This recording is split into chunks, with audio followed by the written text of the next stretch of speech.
చెప్పగానే ఉపమన్యు వెంటనే నమస్కారం చేసి ఆయన ఋగ్వేద మంత్రములని శ్లోకరూపంగా మార్చి స్తోత్రం చేశారండి. దీనికి అశ్విని ద్వాదశి అని నేను అనుకున్నటువంటి పేరు. అంటే 12 శ్లోకాలతో కూడుకున్నటువంటి గొప్ప చాలా శక్తివంతమైనటువంటి స్తోత్రం. ఇది చాలా పైకి స్తోత్రంలా కనపడుతోంది, కానీ దీంట్లో ఉన్నటువంటివన్నీ కూడా మంత్రాలే, మంత్ర సంకేతాలతో కూడుకున్నటువంటి స్తోత్రము. అందున ఋగ్వేద మంత్రాలు, అంటే ఋగ్వేదం అంటే పిలిచిన వెంటనే దేవతలు పలికేటువంటి గొప్ప గొప్ప మంత్రాల్లో ఋగ్వేద మంత్రాలు కొన్ని ప్రత్యేకంగా ఉన్నాయి. అందున ఋగ్వేద మంత్రాలతో చేసినటువంటి స్తోత్రం గనక అందరూ శ్రద్ధగా ఆలకించండి.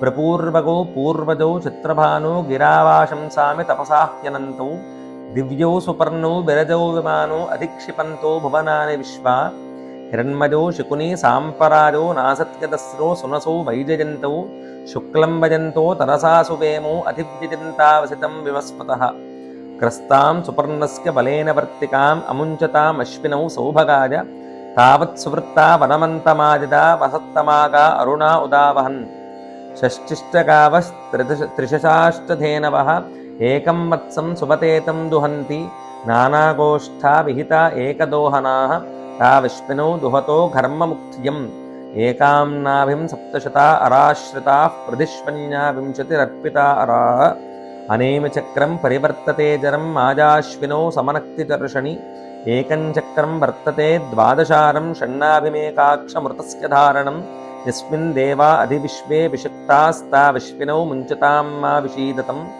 అశ్వినా బిందుమమృతం వృత్తభూజౌ తిరోధత్తామశ్వినౌ దాసపత్ని ఇత్వా గిరిమశ్వినోగా ముదాచరంతో తద్వృష్టిమహ్నా ప్రస్థితౌ బలస్య యువాం దిశో జనదిథో దశాగ్రే సమానం మూర్ధ రథజానం విజంతి తాసాం జాతమృషదోను ప్రజాంతి దేవా మనుష్యాః క్షితిమాచరంతి యువాం వర్ణాన్ వికురుతో విశ్వరూపాన్ తేధిక్షిజంతే భువనాని విశ్వ తే భానవోప్యనసృతాశ్చరంతి దేవా మనుష్యాః క్షితిమాచరంతి తౌనా సత్యా విశ్వినౌ వాం మహేహం సృజంచజాం విభృతః పుష్కరస్య తౌనా సత్యా వమృతా వృతా వృధా వృతే దేవాస్తత్ప్రపదేన సూతే ముఖేన గర్భం లభేతాం యువానో కథాసురే తత్ప్రపదేన సూతే సద్యోజాతో మాతరమత్తి గర్భస్థా విశ్వినౌ ముంచథో జీవసేగాః స్తోతుం న శక్నోమి గుణైర్భవంతో చక్షుర్విహీనః పథి సంప్రమోహః దుర్గేహమస్మిన్ పతితోస్మి కూపే యువాం శరణ్యో శరణం ప్రపద్యే.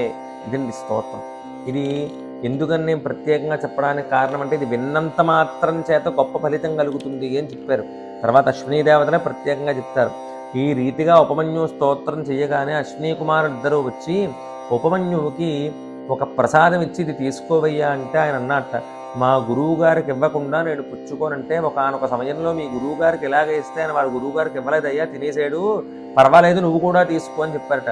లేదు లేదు మా గురువు గారికి ఇవ్వకుండా నేను పుచ్చుకోననగానే ఆయన గురుభక్తికి మెచ్చి వెంటనే అశ్వినీ దేవతలిద్దరూ కూడా ఆయనకి గొప్ప గొప్ప నేత్రాలని, అంటే దేన్నైనా స్మరించడంత మాత్రం చేతనే ఆయన నేత్రం ఎదురుగుండా కనిపించేటువంటి శక్తితో కూడుకున్నటువంటి నేత్రాలని ఆయనకి ప్రసాదించి గొప్పగా శక్తివంతమైనటువంటి శరీరాన్ని ఇచ్చి నీకు సర్వవేదాలు సమస్త ధర్మశాస్త్రాలు స్వయంగా స్ఫురిస్తాయి అని చెప్పి వాళ్ళు ఆశీర్వదించి ఎవరైతే స్తోత్రం వింటారో వాళ్ళకి నేత్రాలకు సంబంధించినటువంటి రోగాలన్నీ కూడా నయమవుతాయి అని అశ్వినీ దేవతలు వాళ్ళంతట వాళ్ళుగా వారు చెప్పారండి. ఇందులో ఎవరైతే ఈ స్తోత్రం వింటారో వారికి నేత్రాలకు సంబంధించినటువంటి రోగాలు పోతాయి.